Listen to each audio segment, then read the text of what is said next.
Joining you on behalf of For Our Kids. We are a network of parents across Canada volunteering our time to find solutions to the climate crisis. My oldest child attends elementary school on the Sunshine Coast. School bus services are vital to our community, providing transport for students living beyond walking distance from the school.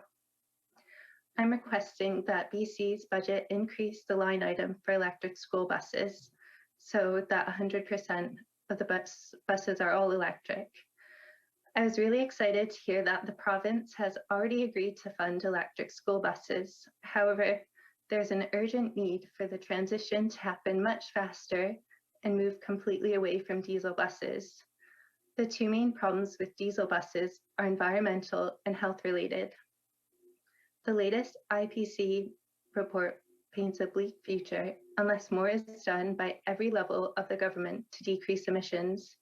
Heat domes, unprecedented forest fires, and poor air quality have confirmed that climate change is here. It's deadly and it will only get worse for our children. Climate impacts will also cost us billions of dollars, yet the average diesel school bus will emit 20 tons of greenhouse gases each year. By investing in climate solutions now, it will save us money in the long run. Traditional diesel school buses also affect the health of kids and drivers. Environment Canada recognizes that there are risks with diesel school buses that produce pollutants like nitrous oxides and fine particulate matter.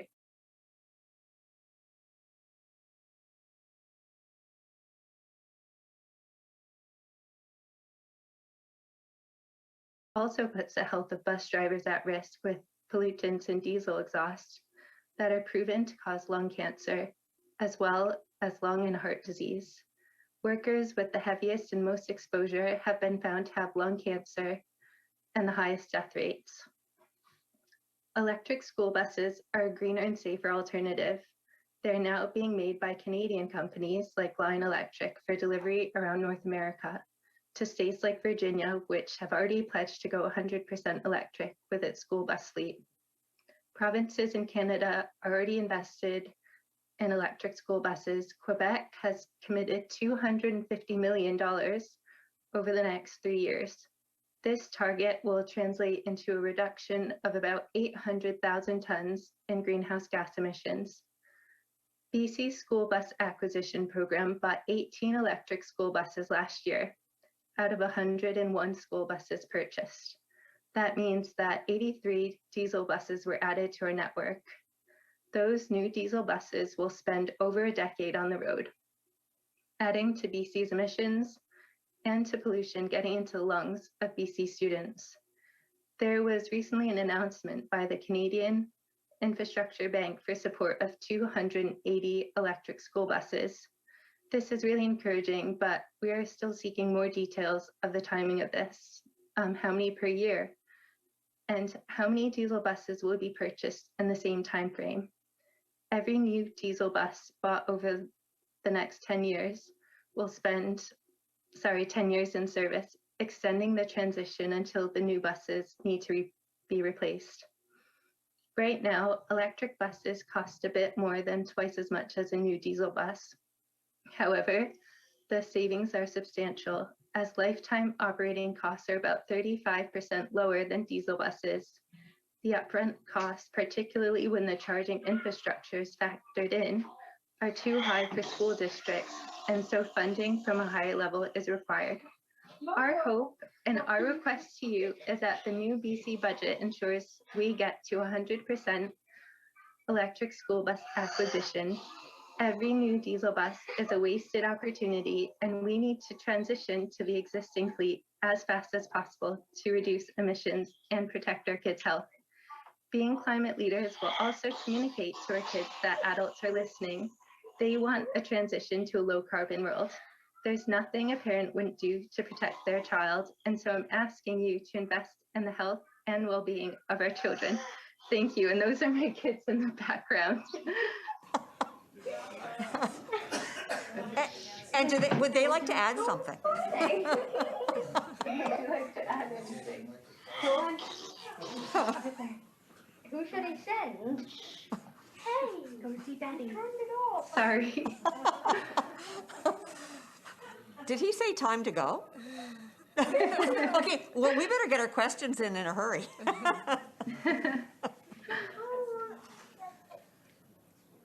Ben. Thanks very much, Jennifer.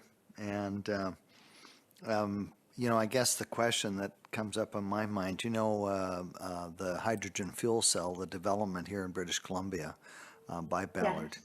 And I guess the question about it is, as an alternative source from a clean point of view in terms of the environment, et cetera, I know that Ballard has been selling significant fuel cells in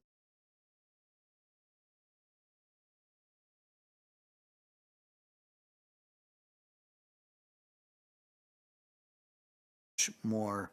I've actually seen the actual fuel cells compared to Toyota and some of the other ones, and the size of it is very compact, weight, and I've ridden in it, and I can tell you that it's as fast as electric vehicles, which is sometimes maybe too good for bus drivers in the sense it's probably going to scare the kids. But anyways, I just don't think that we should leave that out as an opportunity as part of, opportunities, because, and the other problem is, there's parts of the province where the remoteness doesn't always lend itself to the, the recharging of the fuel cells that, or the, the electric buses. So something that we have to think about in terms of some of the long bus rides in some of the rural and remote communities.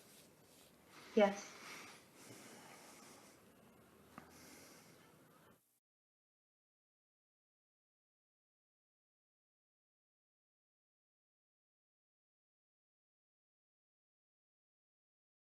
As well, so it was great to see the kids there. Can you enlighten me, I guess, on, it sounds like you've done quite a bit of research. Can you enlighten me how effective electric buses are in colder climates for the north, and certainly maybe those longer trips that we see in some of rural BC? That's a great question. I don't have the answer offhand because I myself work for the school district, so I work with the early years team. So I'm not an expert, and I'm just here as a parent today. But we could definitely look into that and hand it in with our written submission. I would certainly appreciate that for sure. Any other questions? Okay, well, thank you so much for your time, Jennifer, and thank you for making a pitch for our children's clean, healthy future. Great. What a Thank you great so way much. to, what a great way to end a long day. It's